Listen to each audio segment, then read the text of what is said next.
Sobre o sistema renal. O que é o sistema renal? Quais são os órgãos que compõem o sistema renal? Bom, o sistema renal é composto principalmente, pelo rim. E o rim, ele é um órgão par. Então, ele se localiza na coluna, na região da lombar, ficando um órgão no lado direito de um lado direito da coluna vertebral e outro do lado esquerdo da coluna vertebral. O rim, ele tem uma parte que é mais externa, que é chamada de córtex, e essa parte mais interna, que é chamada de medula. Daí aqui a gente tem a pelve, que é onde vai desembocar o filtrado aqui do rim, as substâncias que vão ser filtradas para ir lá pelos ureter. E tem a região que é chamada de ilho renal, que é a depressão aqui onde vai desembocar as veias e as artérias.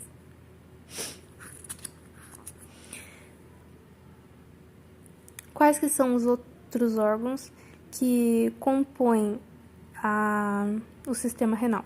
Então, a gente tem aqui os ureteres, que são 2 ureteres, que eles são ductos que vão levar a urina para a bexiga. A bexiga é um órgão oco que vai armazenar a urina temporariamente, e a uretra é o órgão que vai expelir, vai excretar a urina por meio externo. E quais que são as funções do sistema renal? O sistema renal, ela tem a função homeostática, a função excretora e a função endócrina. Então, o que acontece na função homeostática? A homeostase é o equilíbrio do nosso corpo no meio interno. Então, o que o rim tem um papel importante nisso? A manutenção do meio interno que ele faz é por meio do quê? O rim, ele consegue controlar o equilíbrio de água no corpo, e isso vai manter a manutenção do meio interno. E o rim também, ele consegue, com essa retenção de água, fazer um controle ali da pH. E, além de controlar o equilíbrio de água, ele controla o equilíbrio de íons, como, por exemplo, cloreto, sódio. E sobre a manutenção excretora, ela vai, a bexiga, o rim, todo o sistema renal, ele vai colaborar para excretar os metabólitos. A gente vai excretar várias substâncias que são tóxicas, como a ureia, fora as toxinas dos medicamentos, dos fármacos. E também tem a síntese de hormônios, por isso a função endócrina. Em cima do rim tem as glândulas renais, que elas vão secretar hormônios, que também são muito importantes.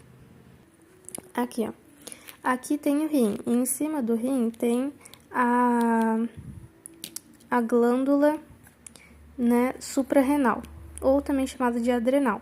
E ela tem 2 partes também, que nem o rim, o córtex e a medula. E em ambas as partes vai ter a produção, a secreção de hormônios. Na medula, que é a parte interna, a gente vai ter a secreção de hormônios como adrenalina e noradrenalina. E no córtex, que é a parte externa aqui da glândula, vai ter a produção de aldosterona e cortisol.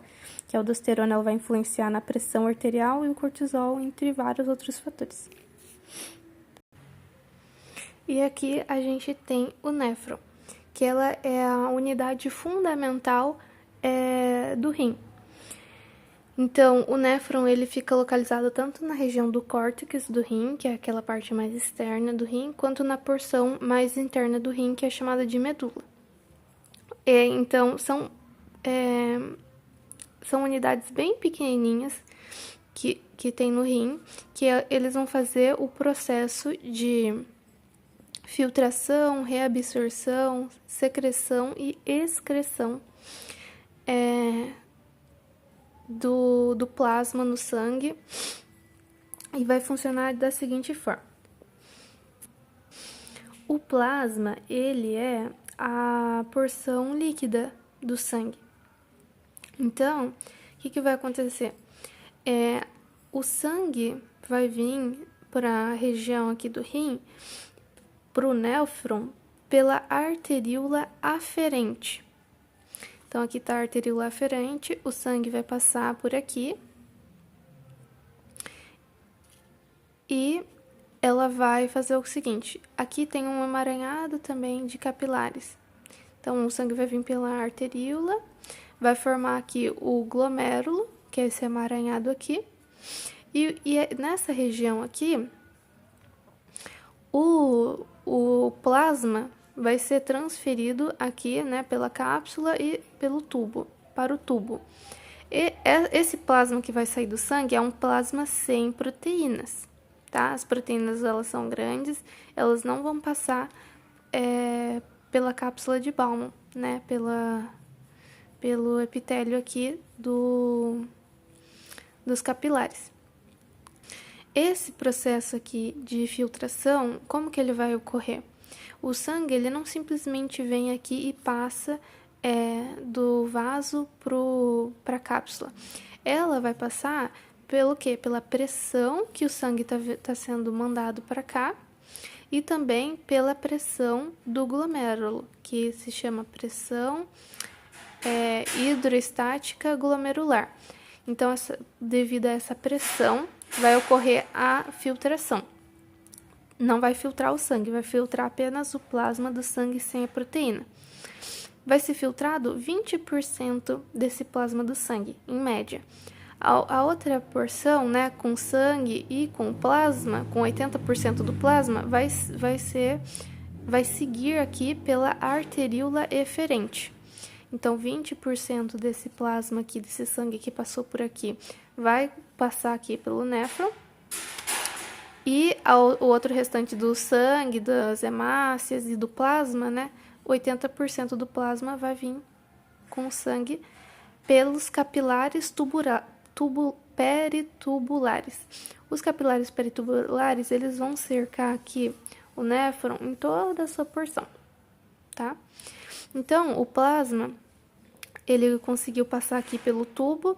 Esse primeiro túbulo aqui é o túbulo contorcido proximal, que ele fica na região mais proximal aqui do glomérulo.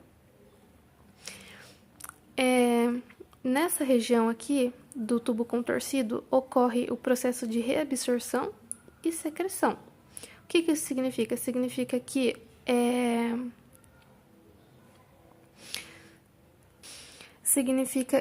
esse plasma, ele pode ser reabsorvido para os vasos e também ele pode ser secretado aqui para o túbulo, tá? Então, pode acontecer tanto a reabsorção do plasma para o sangue, quanto a secreção do plasma para o túbulo, tá? Então, o que acontece? Geralmente, nesse processo, acaba que 19% volta pro vaso sanguíneo por reabsorção. E no final, apenas 1% desse plasma que foi filtrado aqui vai ser expelido pela bexiga, né, lá na urina, tá? Porque a ideia aqui não é excretar o plasma, é excretar os metabólitos, né? Aquilo que a gente não vai precisar usar, aquilo que não é necessário estar no sangue. E para isso a gente vai pegar esses metabólitos, né? Que estão ali no plasma, entendeu? Que é a parte do sangue que consegue entrar aqui pelo néfron. Então, aqui a gente tem o tubo contorcido proximal, vai descer aqui formando a alça de Henle, e na alça de Henle ocorre apenas o processo de reabsorção. Então, apenas o vaso sanguíneo pode pegar de volta, né, substâncias aqui, tá? Aqui, nessa porção da alça ocorre apenas a reabsorção de água, que está aqui presente, tá? E nessa região aqui da alça de Henle ocorre apenas a reabsorção de íons, tá? Que estão aqui dissolvidos no plasma. Subindo aqui, a gente tem o tubo contorcido distal. Daí ele volta de novo aqui no tubo contorcido, fazer o processo de reabsorção ou secreção da substância, tá? E por fim, vai ser excretado aqui vai acontecer o processo de excreção. Aqui é o ducto coletor, tá? É a última porção aqui. Nesse processo aqui também pode acontecer entre aqui o ducto coletor e o peritubular, o capilar peritubular também pode acontecer reabsorção e secreção.